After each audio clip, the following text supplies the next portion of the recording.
میں کا فیصلہ تھا کہ مسلمان ایسے ہوتے ہیں، فرشتوں کو دکھانا تھا بشر ایسے بھی ہوتے ہیں۔ ایسی امت نبی علیہ الصلوۃ والسلام نے بنائی کہ واقعی جن کے اخلاق کو کتابوں میں پڑھ کر دل کہتا ہے کہ ان کی زندگیوں کو دیکھ کر تو فرشتوں کو بھی حیرت ہوتی ہوگی کہ زمین کے اوپر کتنی خیر خواہی چاہنے والے مسلمان۔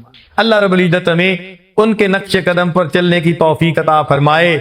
آج ہم بھی نام کے مسلمان ہیں، اللہ تعالی ہمیں صحیح معنوں میں کام کا مسلمان بنا دے۔ عمل کے اپنے اساس کیا ہے، بجد ندامت کے پاس کیا ہے، رہے سلامت تمہاری نسبت، میرا تو بس آسرا یہی ہے۔ آج ہم یہی تمنا لیے بیٹھے ہیں، اے اللہ کے حبیب صلی اللہ علیہ وسلم نام کے مسلمان کہلاتے عمر گزر رہی ہے، اب اللہ تعالی رحمت کی ایک نظر ڈال کے ان مردہ دلوں کو زندہ کر دے، ہمارے من کو جگا دے، تاکہ ہم صحیح معنوں میں مسلمان بن کر اچھے اخلاق والے انسان بن کر زندگی گزاریں۔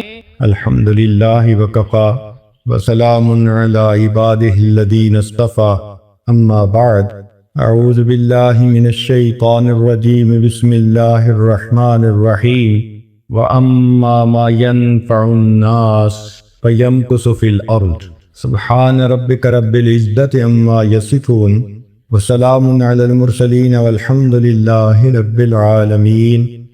اللہم صلی علی سیدنا محمد وعلی آل سیدنا محمد وبارک وسلم۔ اللہم صلی علی سیدنا محمد وعلی آل سیدنا محمد وبارک وسلم۔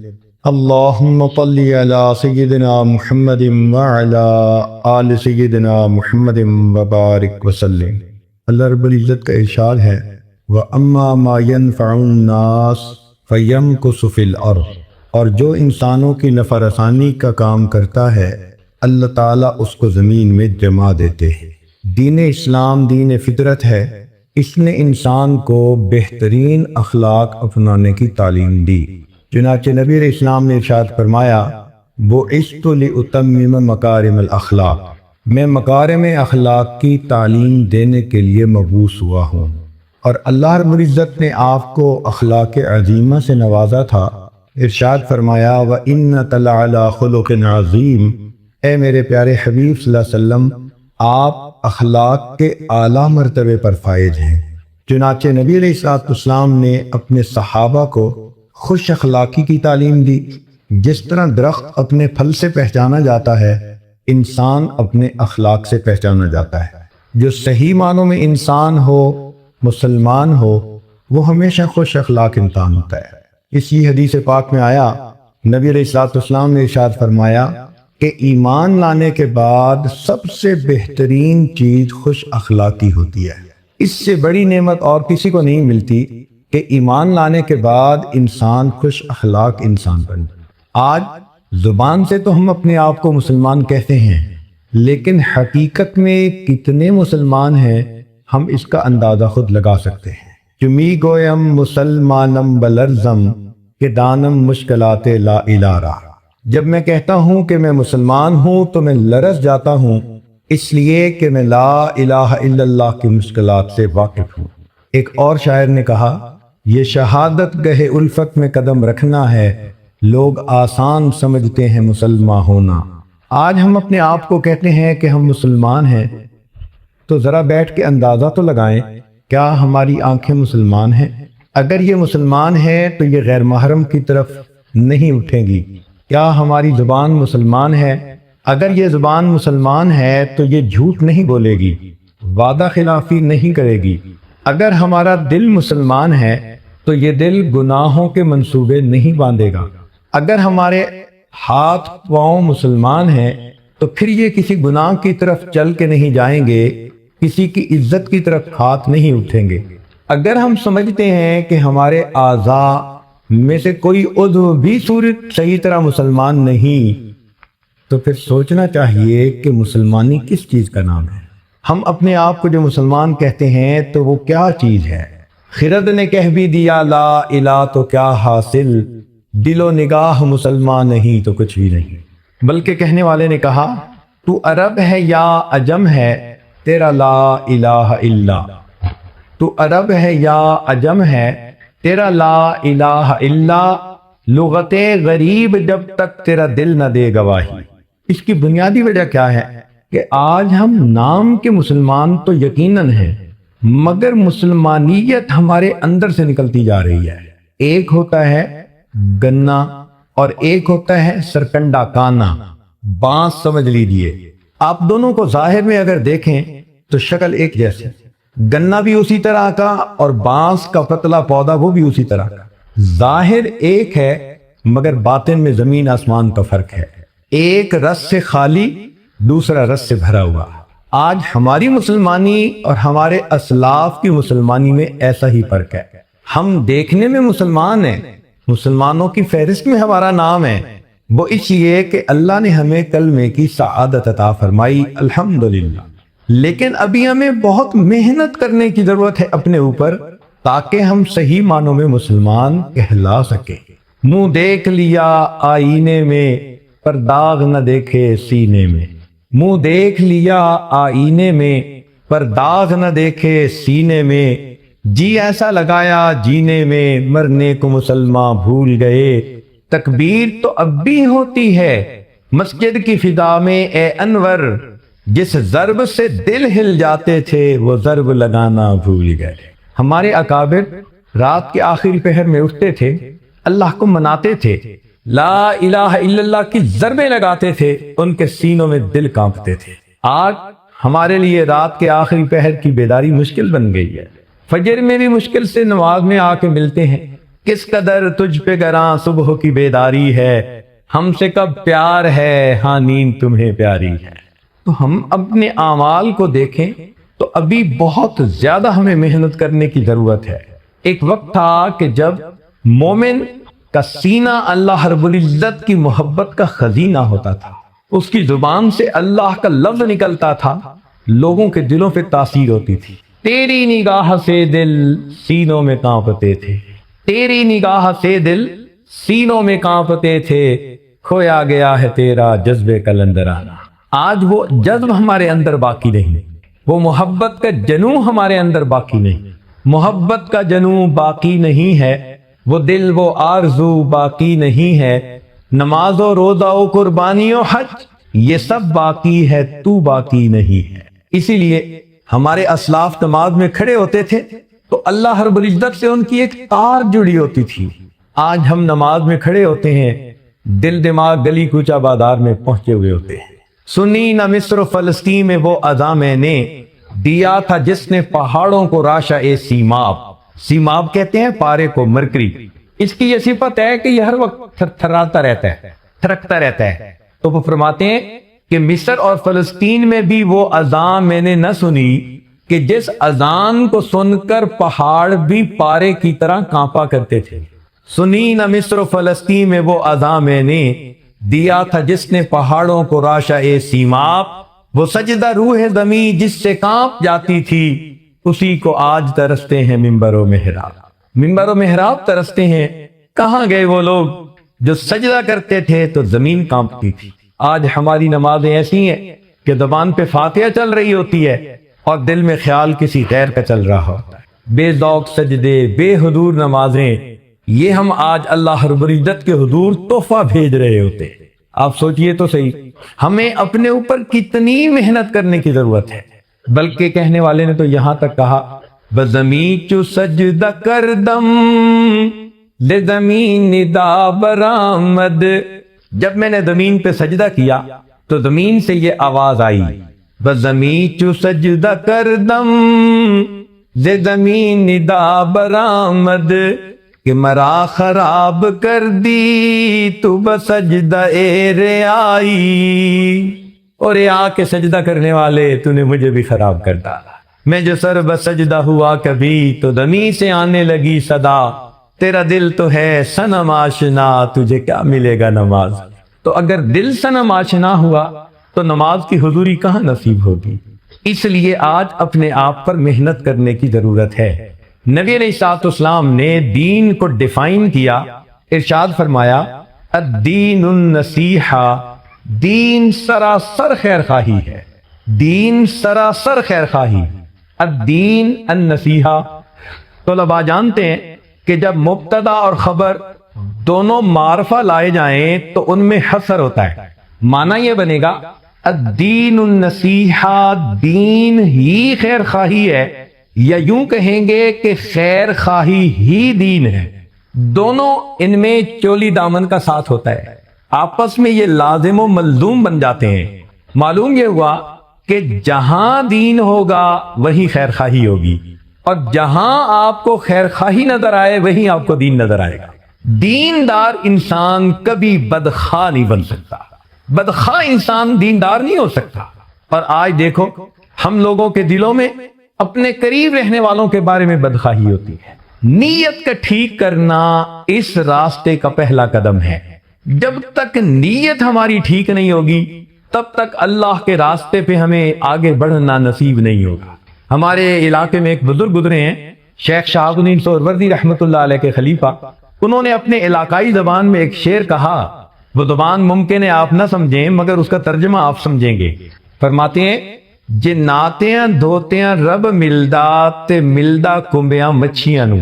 اگر نہانے دھونے سے رب ملتا تو پھر مچھلیوں کو رب مل جاتا، وہ تو ہر وقت ہی نہاتی رہتی ہیں۔ جے ناتیاں دھوتیاں رب ملدا تے ملدا کنبیاں مچھیاں نو۔ اگر نہانے سے رب ملتا تو کچھوے اور مچھلی کو رب مل جاتا۔ جے ذکر کیتیاں رب ملدا تے ملدا کال کڑیچیاں نو۔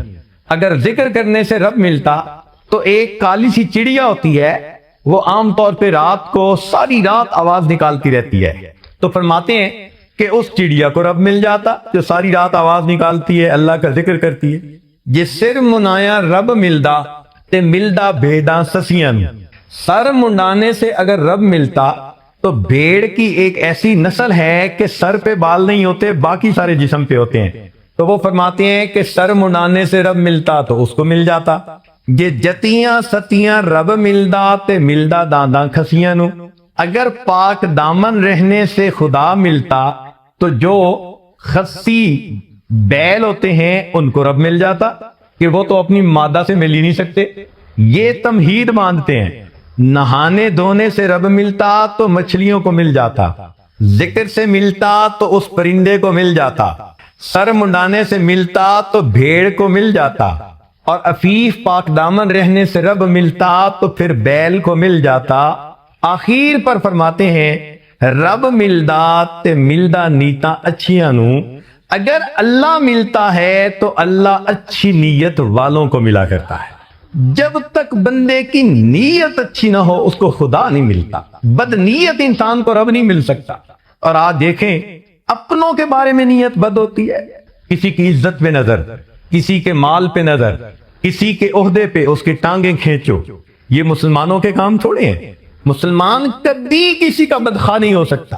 اگر کوئی بدخواہ ہے تو اس کے اندر اتنی مسلمانی نہیں ہے۔ چنانچہ نبی علیہ الصلوۃ والسلام نے صحابہ کرام کو خیر خواہی کرنے کا حکم دیا، بلکہ بعض صحابہ سے اس پر بیعت لی کہ آپ دوسروں کی خیر خواہی کریں گے۔ ذرا توجہ فرمائیے گا، یہ خیر خواہی اللہ تعالیٰ کو اتنی اچھی لگتی ہے۔ قرآن مجید میں ایک جگہ تذکرہ ہے کہ سلیمان علیہ السلام اپنے لشکر کے ساتھ جا رہے تھے، راستے میں چیونٹیاں چل رہی تھیں، تو ایک چیونٹی نے اندازہ لگا لیا کہ سلیمان علیہ السلام کا لشکر آ رہا ہے۔ اس نے آواز دی، یا ایتھا النمل ادخلوا مساکنکم، اے چیونٹیو اپنے بلوں میں چلی جاؤ، سلیمان علیہ السلام کا لشکر تمہیں اپنے پاؤں میں کہیں مسل نہ دے۔ اس چیونٹی کی یہ خیر خواہی اللہ تعالیٰ کو اتنی پسند آئی کہ قرآن میں اس واقعے کا تذکرہ کیا اور ایک سورت کا نام النمل چیونٹی کے اندر رکھا۔ جو پروردگار چیونٹی کی خیر خواہی کو اتنا پسند کرتا ہے وہ کسی انسان کی خیر خواہی کو کتنا پسند فرمائے گا۔ چنانچہ صحابہ رضی اللہ تعالیٰ عنہ ایک دوسرے کے خیر خواہ تھے۔ سیدنا عثمان غنی رضی اللہ تعالیٰ عنہ مدینہ طیبہ کے تاجروں میں سے تھے۔ ایک مرتبہ انہوں نے اپنا تجارتی قافلہ منگوایا شام سے، کوئی قریباً 100 اونٹ کے برابر سامان تھا، اور وہ ایسے وقت میں مال لے کر پہنچا جب کہ مدینہ طیبہ اور اس کی قریبی بستیوں میں اس جنس کی ایکیوٹ شارٹیج تھی۔ جیسے ہی وہ قافلہ پہنچا تو ارد گرد کے جو تاجر تھے، یہودی، مسلمان جو بھی تھے، وہ سب آ گئے اور انہوں نے آ کر کہا کہ جی ہم آپ سے زیادہ پرائس دے کر یہ سامان خرید لیتے ہیں، آپ ہمیں دے دیں، پھر ہم آگے اس کو بیچتے رہیں گے۔ آپ نے پوچھا کہ تم کتنا مجھے منافع دو گے؟ وہ کہنے لگے کہ ہم آپ کو 100% پروفٹ دیں گے۔ آپ نے 100 کا خریدا تو 200 کی چیز ہم خرید لیتے ہیں، کیونکہ ان کو پتا تھا کہ آگے یہ 3-4 گنا زیادہ پرائس پہ مال بک جائے گا۔ تو آپ نے فرمایا کہ نہیں، مجھے زیادہ پروفٹ چاہیے۔ لوگ سوچ سمجھ کے بات کرتے رہے، کسی نے کہا جی میں ڈبل پروفٹ دے دیتا ہوں۔ آپ نے فرمایا نہیں، مجھے زیادہ چاہیے۔ کسی نے کہا جی میں 3 گنا دے دیتا ہوں، انہوں نے کہا نہیں۔ اس پر پہنچ کر تو وہ تاجر حیرانوں کے منہ دیکھنے لگے کہ آپ چاہتے کیا ہیں؟ ہم آپ کو 3 گنا پرائس دینے کی آفر کر رہے ہیں اور آپ پھر بھی نہیں مال بیچنا چاہتے۔ تو عثمان غنی اللہ عنہ نے فرمایا اس کی وجہ یہ ہے کہ میرے پاس ایک کسٹمر ہے جو مجھ سے یہ مال 700 گنا زیادہ پرائس پہ خریدنا چاہتا ہے۔ تو وہ لوگ حیران ہو گئے، 700 گنا پرائس پر؟ انہوں نے فرمایا ہاں۔ پوچھنے لگے وہ کون ہے؟ کہنے لگے وہ میرا پروردگار ہے، اگر میں اللہ کے نام پر اللہ کے بندوں میں یہ چیز تقسیم کروں گا، اللہ تعالیٰ مجھے ہر دانے کے بدلے 700 گنا دیں گے۔ کمثل حبۃ انبتت 7 سنابل فی کل سنبلۃ 100 حبہ۔ چنانچہ عثمان غنی اللہ عنہ نے لوگوں کی ضرورت کو دیکھتے ہوئے اتنے پروفٹ کو جو لوگ دے رہے تھے ٹھوکر لگا دی اور اللہ کے نام پہ سب اپنا مال غریبوں کے اندر تقسیم کر دیا۔ فرمایا کہ میں نے رسول اللہ صلی اللہ علیہ وسلم سے سنا ہے کہ جو دوسروں کی خیر خواہی کرے گا وہ انسان صحیح مومن ہوگا، لہذا مجھے اس وقت غرباء کی خیر خواہی کرنی ہے اور اپنا مال سارا اللہ کے راستے میں دے دینا ہے۔ ایک صحابی تھے، ان کا نام تھا جریر بن عبداللہ البجلی رحمت اللہ علیہ۔ وہ جہاں بیٹھتے، جس مجلس میں بیٹھتے، نصیحت کی بات کرتے اور سب کو کہتے کہ بھائی میں نے نبی علیہ السلام سے بیعت کی تھی کہ میں سب کی خیر خواہی کروں گا۔ ان کا اپنا واقعہ ذرا سنیے، آپ کو لگے گا شاید کوئی دیوانہ آدمی ہے، مگر دیوانوں کی بات ذرا سنیے۔ گھوڑا خریدنا تھا، ایک آدمی کے پاس تشریف لے گئے، پوچھا بھائی گھوڑا دینا چاہتے ہو؟ اس نے کہا جی۔ کتنی پرائس؟ اس نے کہا جی میں 300 دینار میں یہ گھوڑا دے دوں گا۔ آپ نے گھوڑے کو دیکھا، فرمایا کہ نہیں تجھے اندازہ نہیں، تیرا گھوڑا زیادہ قیمتی ہے۔ اب گاہک خود مالک کو کہہ رہا ہے کہ تیرا گھوڑا زیادہ قیمتی ہے۔ اس نے کہا اچھا آپ 400 دے دیں۔ پھر گھوڑے کو دیکھا، فرمایا نہیں نہیں، یہ اس سے بھی زیادہ قیمتی گھوڑا ہے، تجھے اندازہ نہیں ہے۔ وہ حیران، اس نے کہا اچھا جی پھر 500 دینار دے دے۔ آپ نے پھر گھوڑے کو دیکھا، فرمانے لگے کہ نہیں، میری اسیسمنٹ یہ ہے کہ یہ اس سے بھی زیادہ قیمتی ہے۔ اس نے کہا جناب 600 دے دے۔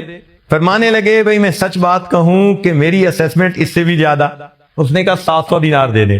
آخر پر فرمایا کہ مال تو تیرا ہے، مگر تجھے اپنے مال کی ویلیو کا صحیح اندازہ نہیں، میں تیرا نقصان نہیں کرنا چاہتا، میں تجھے وہ پیسے دوں گا جو میرا دل گواہی دے گا کہ اس کے ہونے چاہیے۔ چنانچہ 300 دینار مانگنے والے بندے کو 800 دینار دے کر انہوں نے گھوڑا خریدا۔ کوئی سوچ سکتا ہے کہ اتنی خیر خواہی تھی ایک دوسرے کی؟ آج کے دور میں تو کسٹمر چاہتا ہے کہ بغیر پیسوں کی چیز لے جاؤں، اور جو مالک ہوتے ہیں وہ چاہتا ہے کہ چیز دیے بغیر اس کی جیب کا پیسہ نکال لوں۔ یہ آج کل کی تجارت ہے، مگر نبی علیہ الصلوۃ والسلام نے خیر خواہی کا جذبہ دیا اور اس خیر خواہی نے ایسا معاشرہ جنم دیا، ایک دوسرے کو اپنے اوپر ترجیح دینے والے، ایک دوسرے کے ساتھ خیر کا معاملہ کرنے والے۔ چنانچہ مشہور واقعہ ہے کہ جنگ یرموک میں ایک صاحب بہت زیادہ پیاسے ہیں اور آخری لمحے میں ہیں، اور وہ کہتے ہیں العطش، پیاس، سخت گرمی تھی۔ ان کے چچا زاد بھائی ان کے پاس مشک تھی، وہ مشک لے کے پہنچے کہ ان کو پانی پلائیں۔ جب ان کو پانی پلانے لگے تو اتنے میں کسی دوسری طرف سے آواز آئی العطش، پیاس۔ تو انہوں نے اپنا منہ بند کر لیا اور سر ہلا کر اشارہ کیا کہ دوسرے کو پلاؤ۔ وہ دوسرے کے پاس گئے، اس کو پانی پلانے لگے تو تیسری طرف سے آواز آئی، انہوں نے بھی منہ بند کر لیا۔ وہ تیسرے کے پاس گئے تو ان کے جاتے جاتے تیسرے فوت ہو چکے تھے، لوٹ کے دوسرے کے پاس آئے تو وہ بھی فوت ہو چکے تھے، جب پہلے کے پاس آئے تو وہ بھی فوت ہو چکے تھے۔ سوچئے اللہ کے حبیب صلی اللہ علیہ وسلم نے کیا خیر خواہی دی تھی کہ عین آخری وقت کی جو پیاس ہوتی ہے اس میں بھی وہ اپنے اوپر اپنے بھائی کو ترجیح دیا کرتے تھے۔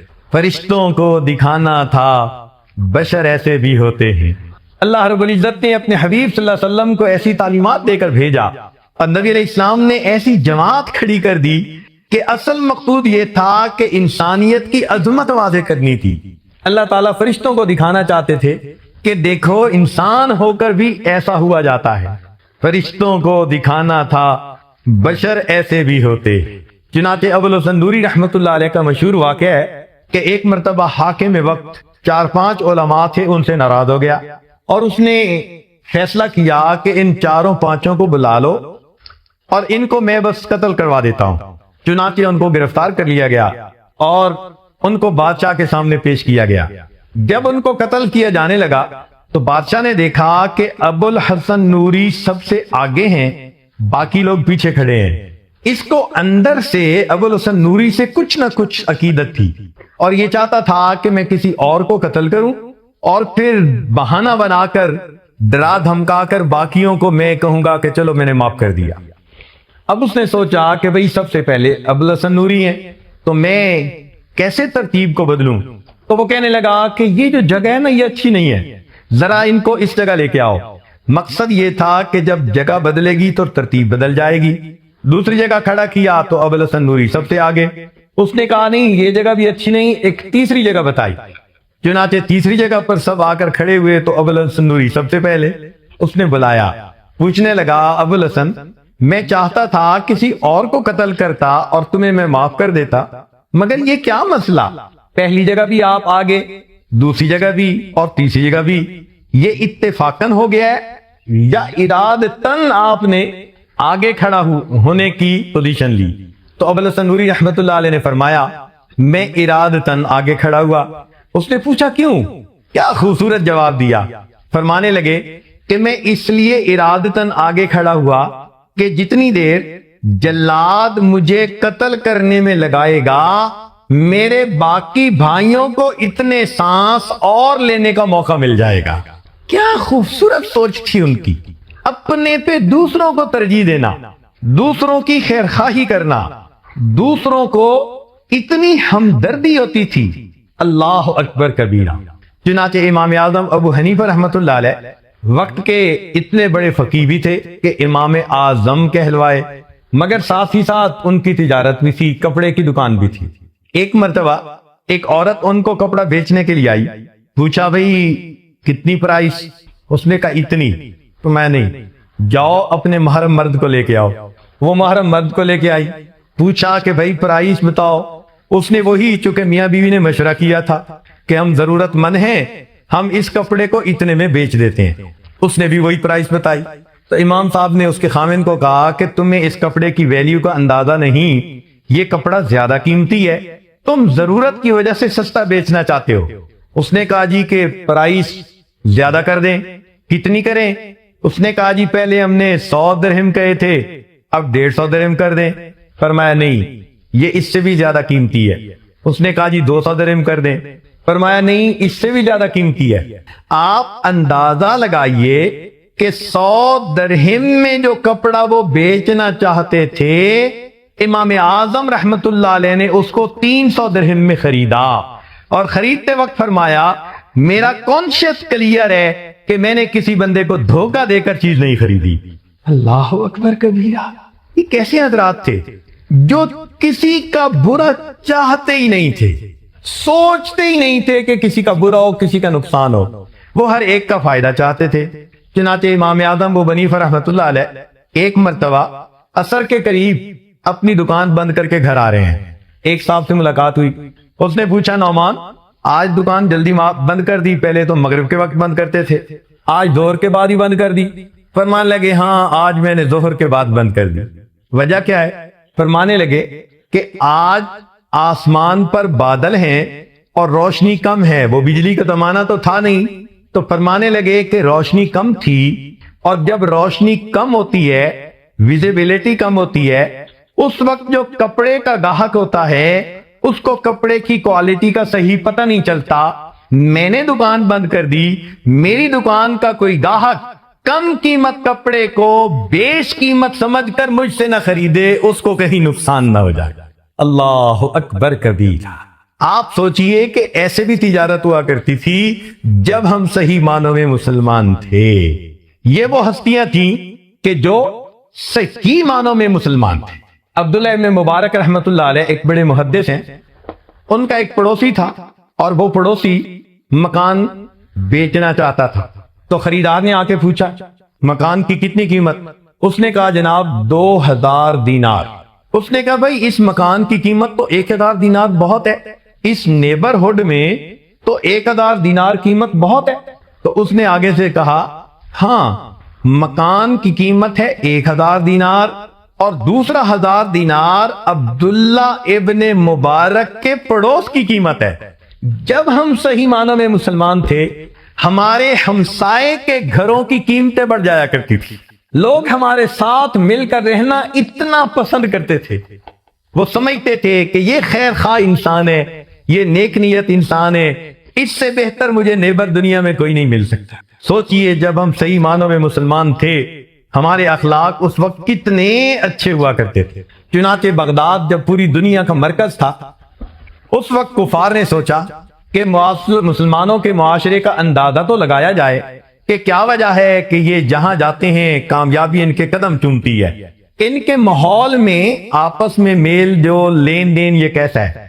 چنانچہ انہوں نے ایک آدمی کو بھیجا کہ جائیں اور ان کے ماحول معاشرت کو ذرا اسٹڈی کر کے آئیں۔ وہ آیا، بغداد پہنچا تو تھکا ہوا تھا، اس نے سوچا کہ کیوں نہ میں کھانا کھا لوں، لہذا وہ ایک ریسٹورنٹ پہ آ گیا اور وہاں بیٹھ کے اس نے کھانا کھانا شروع کیا۔ مگر اس نے فیل کیا کہ کھانے کے دوران ایک اور بندہ تھا جو قریب کھانا کھا رہا تھا اور وہ کبھی کبھی اس کی طرف دیکھ رہا تھا۔ تو اس کو فیل ہوا کہ یہ بندہ مجھے واچ کر رہا ہے۔ اس نے دل میں سوچا میں پردیسی ہوں، نوبارد ہوں، یہ ذرا میری شکل کو دیکھ کے پہچان رہا ہوگا کہ یہ باہر سے آیا ہے۔ خیر اس نے کھانا کھا لیا۔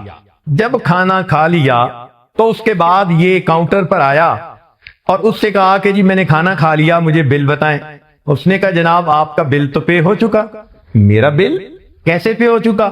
اس نے کہا جب آپ کھانا کھا رہے تھے تو جو بندہ آپ کے سامنے قریب بیٹھا ہوا تھا وہ اپنا بل پے کرنے کے لیے آیا اور کہنے لگا کہ فلاں بندہ مجھے چہرے مورے سے پردیسی نظر آتا ہے، آج وہ میرا مہمان ہے، میں اس کے پیسے ادا کر دیتا ہوں، بتانے کی ضرورت اس لیے نہیں کہ اجر مجھے اپنے اللہ سے چاہیے۔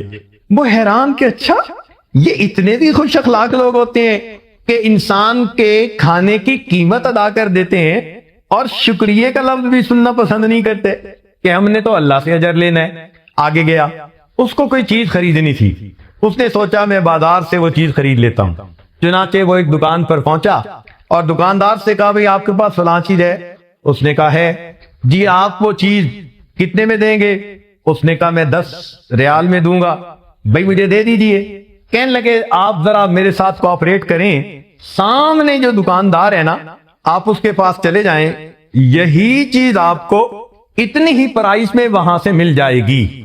وہ سامنے چلا گیا، وہاں اس نے جا کے وہ چیز مانگی، اس نے 10 درہم بتائے تو 10 درہم میں اس نے وہ چیز لے لی۔ لیکن اس کے ذہن میں خیال آیا یار پہلے دکاندار نے خود کچھ نہیں لیا اور مجھے دوسرے کی طرف ڈائریکٹ کر دیا، یہ کیا مسئلہ ہے؟ وہ لوٹ کے پہلے دکاندار کے پاس آیا اور اس دکاندار سے کہتا ہے کہ جناب آپ کے پاس چیز تھی نہیں یا آپ نے مجھے بیچی نہیں؟ اس نے کہا بھئی چیز تھی مگر میں چاہتا تھا کہ آپ سامنے والے دکاندار سے لیں۔ اس نے کہا کیوں، دکاندار تو اپنے گاہک کو دوسرے کے پاس نہیں بھیجتے؟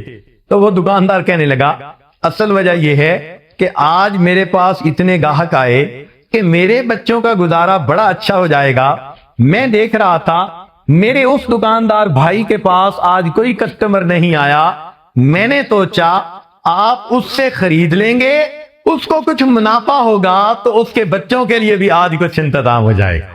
ایک وقت تھا اتنی خیر خواہی دل میں بھری ہوتی تھی کہ 2 دکاندار ہمسائے میں ہوتے تھے، وہ ایک دوسرے کے اتنے خیر خواہ ہوتے تھے۔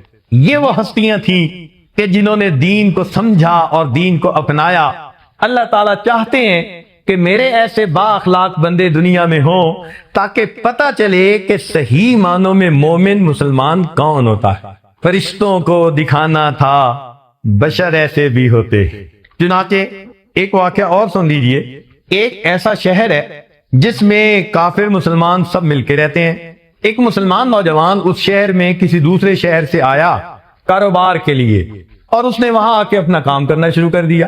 اب کام کے دوران چھٹی کا دن تھا، اس نے سوچا بھئی چلو میں کوئی شکار کر لیتا ہوں پرندوں کا۔ اس نے تیر کمان سنبھالا اور وہ شہر کے اطراف میں آ گیا، سبرب میں، وہاں اپنے پرندوں کو تیر کے ذریعے شکار کرنا شروع کیا۔ اللہ کی شان کہ ایک تیر جو اس نے چلایا تو وہ پرندے کو لگنے کی بجائے دور ایک لڑکا تھا کھڑا ہوا، اس کو جا کر لگا اور لڑکے کی وہیں پر ڈیتھ ہو گئی۔ اب یہ مسلمان تھا، کوئی ہم جیسا ہوتا تو بھاگی جاتا کہ پتہ ہی نہیں چلے کیا ہوا۔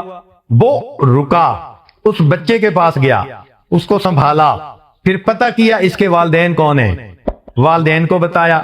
وہ عیسائی ماں باپ تھے جن کا وہ بچہ تھا۔ ان کو کہا کہ بھائی میں نے پرندے کو نشانہ بنایا تھا لیکن نشانہ خطا گیا، بچے کو لگ گیا، تو یہ ایک مسٹیک ہے میری۔ جب وہاں تھے تو وہاں اور لوگ بھی آ گئے، ان کے رشتہ دار۔ ایک رشتہ دار نے کہا جی ہمیں کیا پتا تو نے انٹینشنلی مارا ہے یا ان انٹینشنلی، لہذا ہم تو قاضی کے پاس جائیں گے۔ اب وہ اس کو لے کر قاضی کے پاس آ گئے۔ قاضی نے کہا کہ ہاں بھائی اگر تمہارے تیر سے یہ بندہ مرا ہے تو یا تو تم اس کی دیت دو، قصاص دو اس کے جو ورثاء ہیں، اور اگر ورثاء نہیں مانتے تو پھر تمہیں قتل کیا جائے گا بدلے میں۔ ورثاء نے کہا جی نہیں، ہمارے بچے کو اس نے مارا، ہم تو اس کے بدلے میں چاہتے ہیں کہ اس کو مارا جائے۔ لو جی، قاضی صاحب نے اس کو جیل بھیج دیا کہ بھائی جمعہ کے دن ہم فائنل فیصلہ سنائیں گے اور بندے کے بدلے پھر ہم بندے کو قتل کر دیں۔ یہ جیل میں آ گیا۔ اللہ کی شان دیکھیں کہ جو جیل کا سپروائزر تھا نا، جیلر جس کو کہتے ہیں، جیل سپرنٹینڈنٹ، وہ عیسائی تھا۔ اب دوسرا دن ہوا تو یہ نوجوان اس سپرنٹینڈنٹ کے پاس آیا اور اس کو آ کے کہتا ہے کہ جی میں مسلمان ہوں اور میں فلاں شہر سے آیا تھا روزی کے لیے، میرے ساتھ یہاں یہ واقعہ پیش آ گیا اور اب میں یہاں پر ہوں کہ جمعہ کے دن مجھے قتل کیا جائے گا، مگر میرے گھر والوں کو بھی پتہ نہیں، رشتہ داروں کو بھی پتہ نہیں، اور مجھے کچھ امانتیں بھی ان کی لوٹانی ہے۔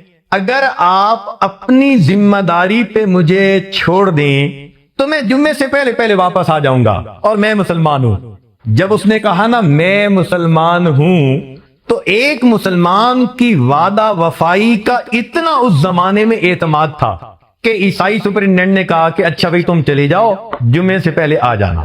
اس نے قتل کے مجرم کو چھوڑ دیا، یہ نوجوان چلا گیا۔ اللہ تعالیٰ کی شان کہ یہ جمعہ کی نماز سے پہلے نہیں لوٹا۔ جب جمعہ کی نماز ہو گئی، قاضی صاحب نے سب کو بلایا جن مجرموں کے فیصلے ہونے تھے۔ پتہ چلا جی کہ یہ مجرم نہیں۔ انہوں نے جیل سپرنٹینڈنٹ کو بلایا۔ جیل سپرنٹینڈنٹ نے کہا جی کہ میں نے اپنی ذمہ داری پہ چھوڑا تھا، اس نے کہا تھا میں آ جاؤں گا، ابھی تک نہیں آیا۔ قاضی صاحب نے کہا کہ اچھا اگر آپ نے چھوڑا تھا اپنی ذمہ داری پہ اور وہ نہیں آیا تو یہ تو آپ کی مسٹیک ہے، لہذا فیصلے کے وقت تک اگر وہ نہ آیا تو اس کے بدلے ہم آپ کو قتل کریں گے، چونکہ ہم نے اس بچے کے قتل کا بدلہ تو لینا ہی ہے۔ اب وہ عیسائی ماں باپ اور پریشان، بچہ بھی ہمارا مرا اور اب اس کے بدلے میں جیل سپرنٹینڈنٹ بھی ہمارا مرے گا، تو بڑے گھبرا گئے۔ مگر قاضی صاحب فیصلہ کرتے رہے۔ جب آخری فیصلہ کا وقت آیا تو انہوں نے پوچھا بھی مجرم کہاں؟ تو وہ سپرنٹینڈنٹ آگے بڑھا، اس نے کہا جی میں نے اسے بھیجا تھا اپنے اعتماد پر، ابھی تک نہیں آیا۔ اتنے میں ایک آدمی نے کہا جی ذرا رکیں، وہ دور سے ایسے لگتا ہے کوئی بندہ دوڑا آ رہا ہو۔ قاضی صاحب نے کہا ہاں انتظار کر لیتے ہیں۔ تھوڑی دیر انتظار کیا، وہ دوڑتا ہوا نوجوان آیا، پسینے میں شراب ہو۔ اس نے آ کے پہلے اس جیل سپرنٹینڈنٹ سے معافی مانگی اور کہا کہ میں اپنے وقت پر پہنچ سکتا تھا، راستے میں دریا تھا جس میں طغیانی تھی، مجھے کشتی نہیں ملی اور مجھے دریا پار کرنے میں دیر ہو گئی، اس لیے میں اپنے وقت سے تھوڑا لیٹ ہو گیا، بہرحال میں پہنچ گیا ہوں۔ جب اس نوجوان کی وعدہ وفائی کو انہوں نے دیکھا تو اس وقت اس بچے کے ماں باپ نے کہا قاضی صاحب آپ نے تو جو فیصلہ کرنا تھا کر دیا، ہمارا بھی فیصلہ ذرا سن لیجئے۔ قاضی صاحب نے کہا کیا؟ انہوں نے کہا ہمارا ایک فیصلہ تو یہ کہ ہم نے اس نوجوان کی وعدہ وفائی کی وجہ سے اس کو معاف کر دیا، اور دوسرا فیصلہ یہ کہ ہم مجمع کو گواہ بنا کر کہتے ہیں کہ ہم بھی آج کلمہ پڑھتے ہیں اور مسلمان ہو رہے ہیں۔ فرشتوں کو دکھانا تھا بشر ایسے بھی ہوتے ہیں۔ نبی علیہ السلام نے اپنی امت کو اتنے اعلیٰ اخلاق سکھائے، امت میں ایسے اولیاء گزرے کہ جن کے اخلاق کو دیکھ کے فرشتے بھی حیران ہوتے تھے کہ یہ کیسے لوگ تھے واقعی، کہ جو اللہ رب العزت کے بندوں کے ساتھ اتنی خیر خواہی کا معاملہ کرنے والے۔ مگر یہ کون لوگ تھے؟ یہ وہ لوگ تھے جن کی سوچ الگ ہوتی تھی، جو خیر خواہی کرنے والے لوگ تھے۔ یہ آج ذرا اپنی بات کو سمیٹنا چاہتا ہے، امید ہے کہ آپ ذرا توجہ کے ساتھ بات سنیں گے۔ لڑکپن کی بات ہے، اسکول میں کوئی چھٹی جماعت یا 7ویں جماعت کا یاجز طالب علم تھا۔ میرا ایک دوست تھا جو دیہات کا رہنے والا تھا، وہ بھی شہر پڑھنے کے لیے آیا ہوا تھا۔ ہم دونوں آپس میں اچھے دوست تھے اور شائننگ سٹوڈنٹ میں شمار ہوتے تھے۔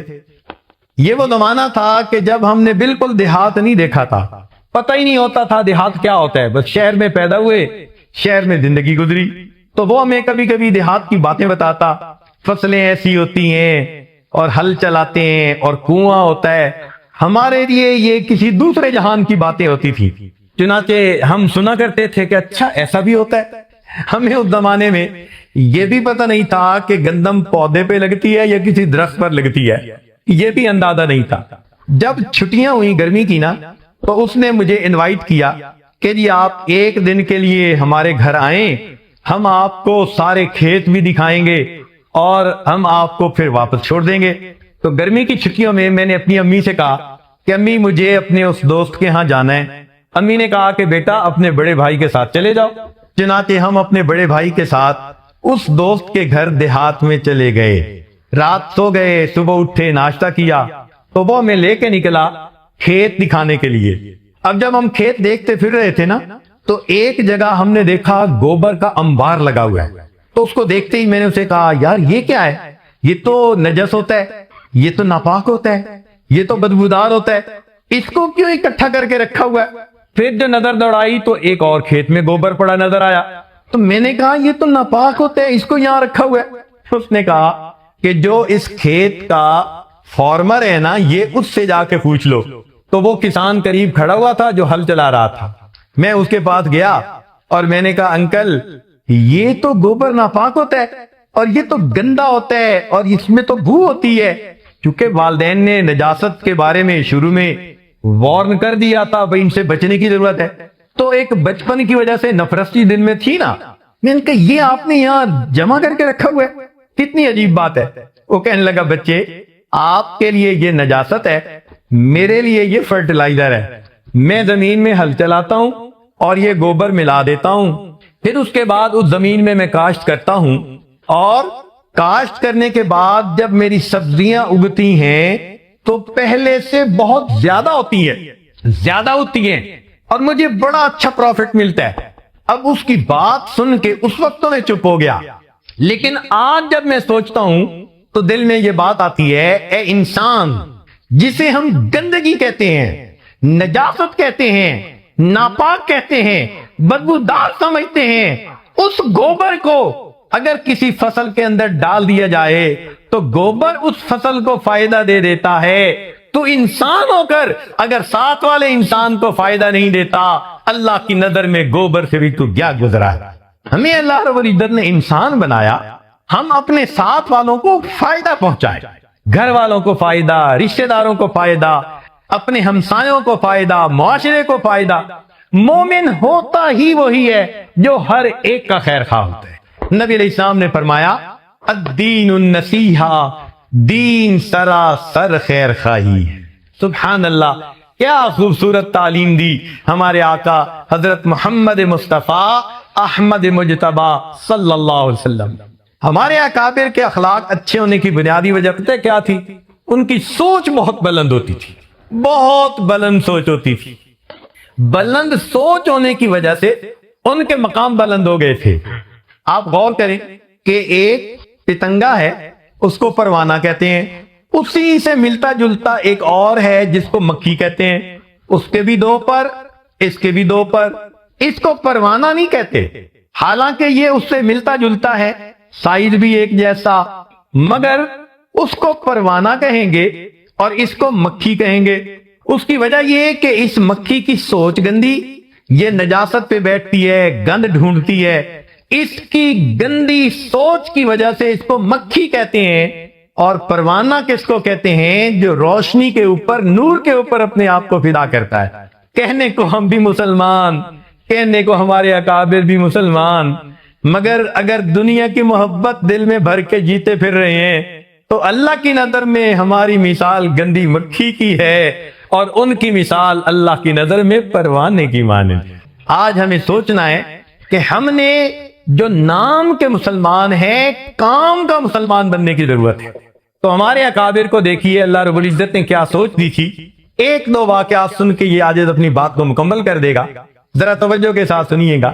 دہلی کی جامع مسجد، ایک انگریز دہلی کی جامع مسجد دیکھنے کے لیے آیا، وہ آرکیٹیکٹ تھا اور اس کو پتا تھا کہ جامع مسجد کے اندر بڑی اچھی کیلی گرافی کی گئی ہے، تو چونکہ اس کے فن کا کام تھا وہ دیکھنے کے لیے آیا۔ اب دہلی کی جامع مسجد میں کئی سیڑھیاں چڑھ کے جاتے ہیں اور سیڑھیوں پہ آپ نے دیکھا کہ کئی مرتبہ فقراء بیٹھے ہوتے ہیں، سائل بیٹھے ہوتے ہیں۔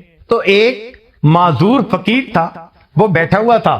جب یہ قریب سے گزرا تو اس نے مانگا، اس نے اپنا ویلٹ نکالا اور ویلٹ نکال کر اس میں سے اس فقیر کو کچھ دے دیا اور اپنا ویلٹ پھر اپنی جیب میں ڈال لیا۔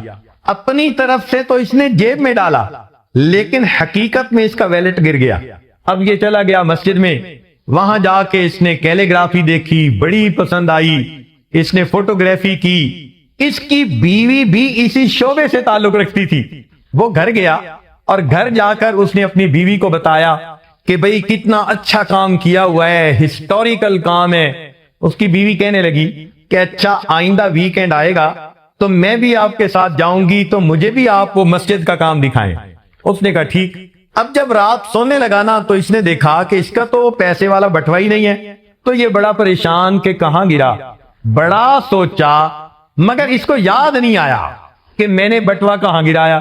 خیر ایک آدھ دن کے بعد یہ ذہن سے بات ہی نکال بیٹھا، کہنے لگا جو 200-400 روپے تھے بس وہ میرے گم ہو گئے۔ جب اگلا ویکنڈ آیا تو یہ اپنی بیوی کو لے کے دہلی کی جامع مسجد دکھانے کے لیے آیا۔ اب جب یہ سیڑھیوں پہ چڑھ رہا تھا نا تو اس نے دیکھا کہ وہی معذور فقیر جسے پچھلی مرتبہ اس نے پیسے دیے تھے وہ اس کی طرف آ رہا ہے۔ تو اس نے سوچا پچھلی مرتبہ پیسے دیے تھے، پھر اس نے مجھے دیکھا تو امید لگی کہ یہ ضرور دے گا، تو یہ مجھ سے پیسے مانگنے آ رہا ہے۔ لیکن وہ فقیر جب قریب آیا تو وہ کہنے لگا کہ جناب وہ پچھلی مرتبہ آپ نے جب مجھے پیسے دیے تھے تو شاید یہ آپ کا بٹوا تھا جو گر گیا، میں نے آپ کو ڈھونڈنے کی کوشش کی مگر آپ نکل گئے، تو میں نے اپنے پاس رکھا ہوا ہے، آپ اپنا بٹوا لے لیجئے۔ اب اس انگریز نے بٹوا دیکھا، اپنی چیزیں دیکھیں، ڈاکومنٹ دیکھے، ہر چیز بالکل ٹھیک تھی۔ اس کے ذہن میں خیال آیا کہ یہ فقیر تو ایک ایک پیسہ مانگتا ہے اور میرے تو یہاں پر 200-300 روپے تھے، اگر یہ اپنے پاس رکھ لیتا تو کسی کو خبر ہی نہ ہوتی، مگر اس نے یہ مجھے لوٹا دیا۔ تو اس نے پوچھا کہ فقیر آخر تم نے یہ اپنے پاس رکھ کیوں نہیں لیا؟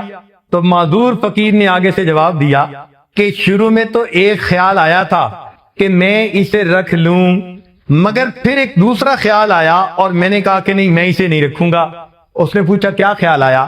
تو وہ معذور فقیر کہتا ہے کہ مجھے یہ خیال آیا کہ میں نبی علیہ السلام کا امتی ہوں، آپ عیسیٰ علیہ السلام کے امتی ہیں، اگر میں نے آپ کا یہ ویلٹ چوری کر لیا تو ایسا نہ ہو کہ قیامت کا دن ہو اور آپ کے نبی میرے آقا صلی اللہ علیہ وسلم کو گلا دیں کہ تمہارے امتی نے میری امتی کی چوری کی تھی۔ میں اس خیال کو سوچ کے رہ گیا، میری وجہ سے میرے آقا کو بات نہ سننی پڑ جائے۔ ایک وقت تھا فقیروں کی کیفیت یہ ہوا کرتی تھی، فرشتوں کو دکھانا تھا بشر ایسے بھی ہوتے۔ نبی علیہ السلام نے ایسی تعلیمات کی، خوش اخلاقی کی کہ جنہوں نے اس کو اپنایا وہ واقعی انسانیت کے لیے فخر ہو گئے۔ کیا خوبصورت سوچ ہوتی تھی۔ آپ سوچئے اگر ہماری سوچ ایسی ہو تو ہم کسی کا نقصان کر سکتے ہیں؟ کسی کی عزت کی طرف میلی نظر ڈال سکتے ہیں؟ ہرگز نہیں۔ یہ ساری باتیں ہی غفلت کی وجہ سے ہوتی ہیں۔ آج اس غفلت کو دور کرنے کے لیے ہم یہاں اکٹھے ہیں۔ اللہ رب العزت ہمیں غفلت سے محفوظ فرمائے اور حقیقی معنوں میں مسلمان بن کر زندگی گزارنے کی توفیق عطا فرمائے۔ آخری واقعہ، حج کا موقع ہے۔ ایک نوجوان منا کے میدان میں ایک بڑے میاں کو دیکھتا ہے کہ اس کے ہاتھ میں تھیلا ہے اور اس میں یقیناً کچھ پیسے ہوں گے، تو وہ نوجوان وہ ہمیانی چھین کے بھاگ جاتا ہے۔ کیونکہ رش بہت تھا، پتہ ہی نہیں چلا کہ ہاتھ سے کون لے کر گیا۔ وہ بڑے میاں نے پوچھا تو صحیح، بھائی کون ہے؟ میرا ہمیانی لے کے چلا گیا، تھیلا لے کے چلا گیا۔ لوگوں نے کہا جی پتہ نہیں کون تھا، وہ چلے گئے۔ اب جس نوجوان نے تھیلا چھینا تھا یہ تھوڑا آگے گیا تو اچانک جو اسے چکر آئے نا تو اس کی آنکھوں کی بینائی چلی گئی۔ اب یہ وہیں زمین پر بیٹھ گیا، رونا شروع کر دیا۔ لوگوں نے پوچھا کیوں رو رہے ہو؟ کہنے لگا کہ میں نے ایک بڑے میاں کا تھیلا چھینا، مجھے لگتا ہے انہوں نے بد دعا کی اور میری آنکھوں کی بینائی چلی گئی۔ لوگوں نے کہا بھئی وہ بڑے میاں کہاں ہیں؟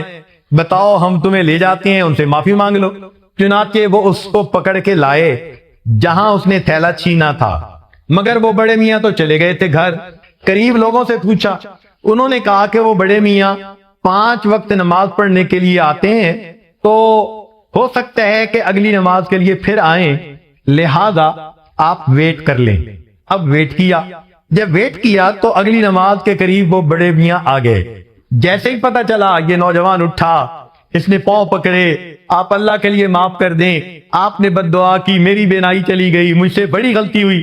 جب اس نے معافی مانگی تو بڑے میاں کہنے لگے کہ بھائی میں نے تو آپ کو اسی وقت معاف کر دیا تھا۔ لوگوں نے کہا کہ بڑے میاں آپ معاف کر دیں۔ بڑے میاں کہنے لگے میں نے تو اسی وقت معاف کر دیا تھا۔ اب سارے لوگ حیران۔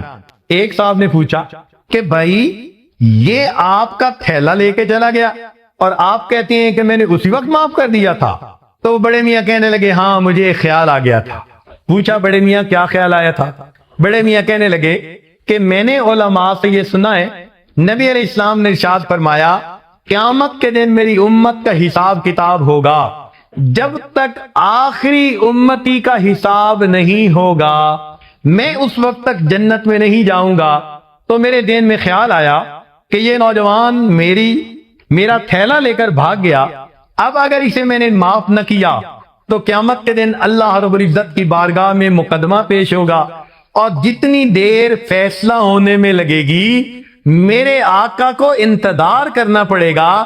میں نے معاف کر دیا، نہ قیامت کے دن مقدمہ پیش ہو، نہ میری وجہ سے میرے آقا صلی اللہ علیہ وسلم کو جنت میں جانے میں دیر لگے۔ اللہ اکبر کبیرہ۔ اگر ہماری یہ سوچ ہو جائے، میاں بیوی میں جھگڑے ہو سکتے ہیں، بھائی بھائی میں جھگڑے ہو سکتے ہیں، دو مسلمانوں میں جھگڑے ہو سکتے ہیں، کوئی نہیں سکتے، اس لیے کہ وہ ایک دوسرے کے خیر خواہ ہوتے ہیں۔ چنانچہ سیدنا عمر فاروق لانو کا زمانہ ہے، 2 مسلمانوں کے درمیان ایک مقدمہ آیا۔ ذرا سنیے گا مقدمہ کیا تھا۔ ایک صاحب نے زمین بیچی اور دوسرے نے زمین خریدی۔ خریدنے والے نے جب اس میں ہل چلائے تو اس کو اندر سے کچھ سونا چاندی دفینہ مل گیا۔ اب وہ سوچنے لگا بھائی میں تو زمین خریدی ہے، یہ خزانہ تو بہت قیمتی ہے، لہذا یہ تو پہلے والے مالک کا ہے۔ اس نے پہلے والے مالک کو بلایا، جناب میں نے تو آپ کو زمین کی قیمت دی تھی اور اس میں تو یہ خزانہ نکل آیا، یہ خزانہ تو میرا نہیں، یہ آپ کا ہے۔ اس نے جواب دیا جناب میں نے جب زمین بیچی تو اب زمین میں سے جو فائدہ بھی نکلے گا وہ فائدہ تمہارا ہوگا، اب وہ میرا نہیں ہو سکتا۔ اب ایک کہہ رہے ہیں کہ یہ تمہارا مال اور دوسرا کہہ رہے ہیں کہ نہیں جناب یہ آپ کا مال ہے۔ ذرا سوچئے، یہ 2 مسلمانوں کے درمیان مقدمہ عمر فاروق لانو کے زمانے میں عدالت میں آتا ہے۔ آج تو مقدمے یہ ہوتے ہیں نا، ایک کہتا ہے میرا حق ہے، دوسرا کہتا ہے میرا حق ہے، ایک کہتا ہے میں حق لے کر رہوں گا، دوسرا کہتا ہے میں خون کا آخری قطرہ بہا دوں گا۔ یہ آج کل کے مقدمے ہوتے ہیں۔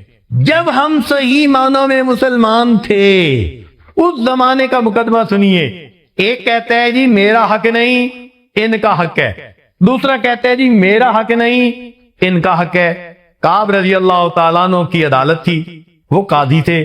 اب وہ بھی حیران ہے کہ بھئی اس مقدمے کا فیصلہ کیسے کریں۔ اس سے پوچھا بھئی تم لے لو، جی نہیں، it belongs to my brother، یہ میرے بھائی کا ہے۔ بھئی آپ لے لو، نہیں جی نہیں، یہ میرے بھائی کا ہے، کیا فیصلہ کیا جائے۔ اللہ نے پھر ان لوگوں کو سوچ بھی بڑی عجیب دی تھی۔ کعب رضی اللہ عنہ کے دل میں ایک خیال آیا، انہوں نے ایک سے پوچھا بھئی آپ کی اولاد ہے؟ جی ہے، ایک بیٹا ہے جوان العمر۔ دوسرے سے پوچھا، ان کا جی ہاں میری یہ اولاد ہے۔ پتہ چلا ایک بیٹی جوان العمر ان کے ہاں بھی ہے۔ تو کعب رضی اللہ عنہ نے فیصلہ کیا، ابن کعب رضی اللہ عنہ نے، کہ میرا مشورہ یہ ہے آپ اپنے بیٹے اور بیٹی کا آپس میں نکاح کر دیں اور ان دونوں کو جہیز کے طور پر یہ خزانہ دے دیں تاکہ دونوں کے دونوں مطمئن ہو جائیں۔ چنانچہ عدالت میں نکاح پڑھا گیا اور ہونے والے میاں بیوی کو یہ خزانہ جہیز میں دے دیا گیا۔ یہ مقدمے کا فیصلہ تھا کہ مسلمان ایسے ہوتے ہیں، فرشتوں کو دکھانا تھا بشر ایسے بھی ہوتے ہیں۔ ایسی امت نبی علیہ السلام نے بنائی کہ واقعی جن کے اخلاق کو کتابوں میں پڑھ کر دل کہتا ہے کہ ان کی زندگیوں کو دیکھ کر تو فرشتوں کو بھی حیرت ہوتی ہوگی کہ زمین کے اوپر کتنی خیر خواہی چاہنے والے مسلمان۔ اللہ رب العزت ہمیں ان کے نقش قدم پر چلنے کی توفیق عطا فرمائے۔ ہاں آج ہم بھی نام کے مسلمان ہیں، اللہ تعالی ہمیں صحیح معنوں میں کام کا مسلمان بنا دے۔ عمل کے اپنے اساس کیا ہے، وجود ندامت کے پاس کیا ہے، رہے سلامت تمہاری نسبت، میرا تو بس آسرا یہی ہے۔ آج ہم یہی تمنا لیے بیٹھے ہیں، اے اللہ کے حبیب صلی اللہ علیہ وسلم نام کے مسلمان کہلاتے عمر گزر رہی ہے، اب اللہ تعالی رحمت کی ایک نظر ڈال کے ان مردہ دلوں کو زندہ کر دے، ہمارے من کو جگا دے تاکہ ہم صحیح معنوں میں مسلمان بن کر اچھے اخلاق والے انسان بن کر زندگی گزاریں۔ وآخر دعوانا ان الحمد للہ رب العالمین۔